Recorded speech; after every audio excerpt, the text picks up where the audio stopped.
Hey, Disrupt, how are you? Yeah. Okay, so I have the unenviable task of convincing you in the next 6 minutes that apartment rentals are sexier than the future of cars. That's going to be tough. Apartment rentals are broken. We all know that. Last weekend, we held an open house to show you just how broken they are and to see how far a tenant would go to close their ideal apartment. This is what happened. So the thing is, there's a lot of people who want the apartment, and like everyone is financially qualified. So one of the things that we're looking for are people who have a special talent, you know? Are you serious? Yeah. If you could act out a scene from a movie, there's a very good chance I'd give you the apartment.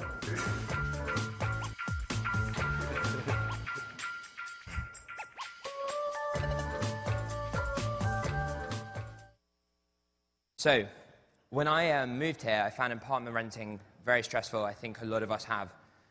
First of all, I wanted to know where to live. There's a lot of great neighborhood content out there. There's not that much that's tailored towards tenants. We think there's a better way to do that. Second, when I found something that I thought looked great, to take a 2-bedroom for over $5,000, I couldn't believe that you didn't get any photos and 2 lines of text. And finally, after searching for days and weeks, you click through to the one apartment that fitted everything you wanted to see. 404, it was down. There was no live data. It's so frustrating. In New York, the problem's even worse. There are 40,000 apartments on Craigslist at any one time. That's an enormous volume to trawl through. And what's even more frustrating is there are actually only about 7,000 unique apartments. The difference is explained by repostings and by spam. It's a really poor user experience, and we all know that. I'm not the only person to think this. 40 million tenant households in the States, 100 million tenants. 6 out of 10 people in major cities are renting their apartment, not owning it. So Taylor, our COO, will now run you through our product and how on Zumper you can search for and make an inquiry for an apartment in under 3 minutes. Thanks, Anth. So the first thing to mention is that all the listings you see on the map, these are all curated. They're not scraped. We work directly with brokers, landlords, property managers to get all of our listings directly from them. And I'm actually going to be moving to New York in a month. And as we all know from moving to a new city, it's hard to figure out what neighborhood to live in. So to solve that, we created neighborhood pages. And I know I'm going to be working in Chelsea, so if we pull up Chelsea's neighborhood page, this gives me an overall feel for the neighborhood because we provide some content, some videos to give you a feel for the area. But obviously, we have all the local listings there too. So you can search curated content alongside curated listings. And just like Twitter lets you follow people, we let you follow neighborhoods that you really like. And all the neighborhoods that you follow all appear in your newsfeed. Now, we think the newsfeed is a really great way of searching because it's a very tailored search. You only see the stuff that matters to you, the apartments you want in the neighborhoods you love.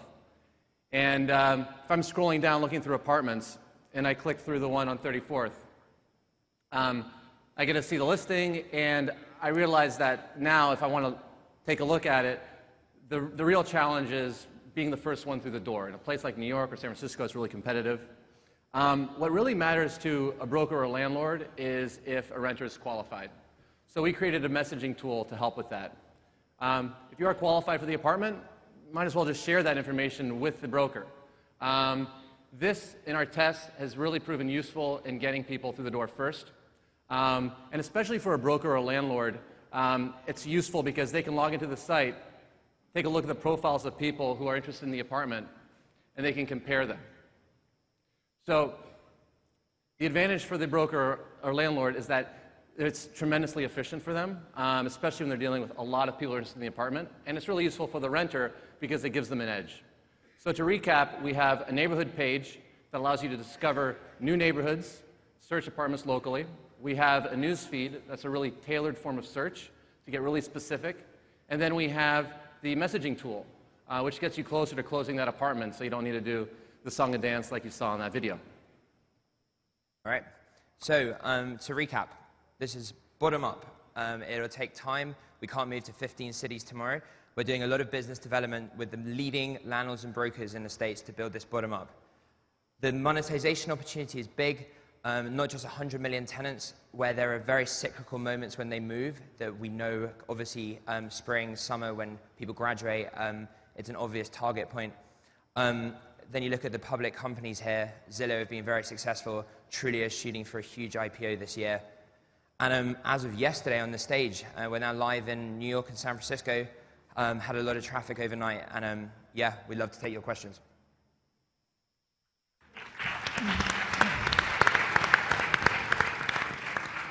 So I went to your website earlier today, and the thing that I struggled with is it's a very good experience for the listings that you have, because you work with the real estate agents or the brokers, but you don't have a lot of liquidity.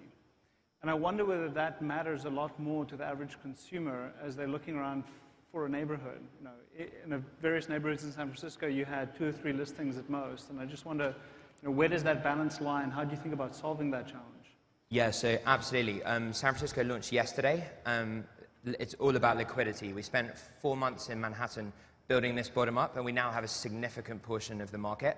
San Francisco, where we launched yesterday, the tail is much longer. There are less huge guys. There's a lot of small mom and pop landlords that we need to find.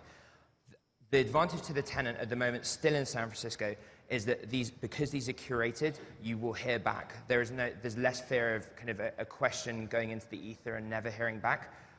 You will hear back, and it's on us to keep building the liquidity bottom up and to start rivaling kind of meta search sites and to take on Craigslist.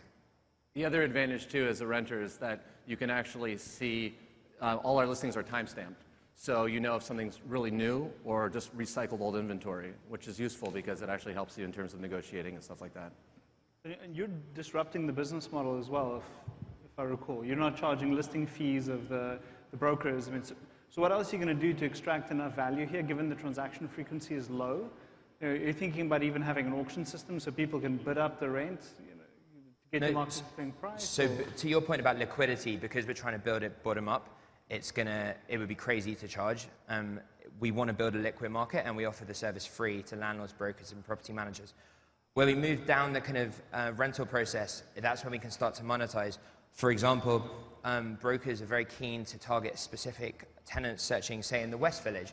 And we know that a tenant searching for, say, a 2-bed at over $3,000 in the West Village, they will pay on a CPC basis to supercharge a listing. So they will always be on our map. It will always be in our newsfeed. They will pay to supercharge it. And then there's a few other things in the future we think we can do that we're not touching yet. Can you talk a little bit more about how you're going to get realtors and brokers?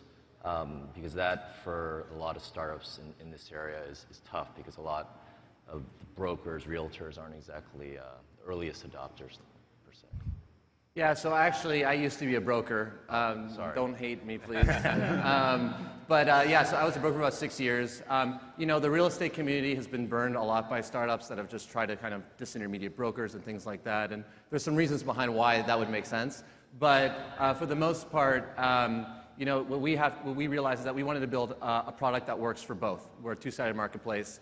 I've played around with all the legacy platforms that real estate brokers have used. We provide something that's very different. The ability to be able to manage profiles and kind of handle that process is extremely useful for them. And then getting qualified renters is very useful to them. So it's not just about marketing. It really is about getting them the renter that they want. When they see the product, they love it. And we have very strong relationships, too, because we have real estate backgrounds. So we're an investor, okay, so I love it, but, you know, a little biased. Oh, anyone else?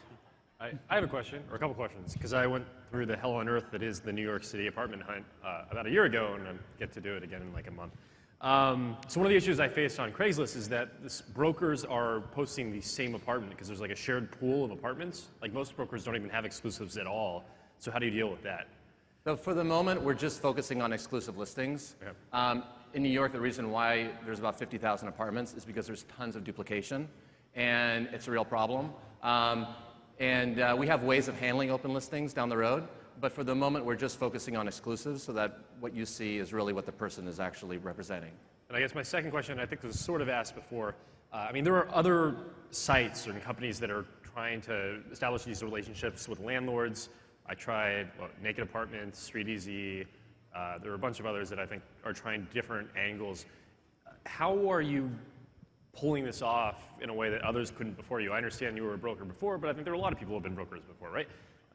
So what is this like? How are you doing this? From a product perspective, I think we worked with tenants and really watched what they wanted in an apartment rental site. Something that was great was news alerts. When something comes up in your range, you get an email. But I think there's a next generation of news alerts that we build into the newsfeed, and this idea that it is Twitter for real estate. That I won't be I don't have to reactively find out what's going on. I can proactively go onto Zumper, check out my newsfeed, and it is exactly what I'm looking for. Following neighborhoods, followed very vertically by what price bedrooms. That's a very different way to search for real estate. And on mobile, when people don't have much time, we think, and we've watched tenants for months, we think it's faster.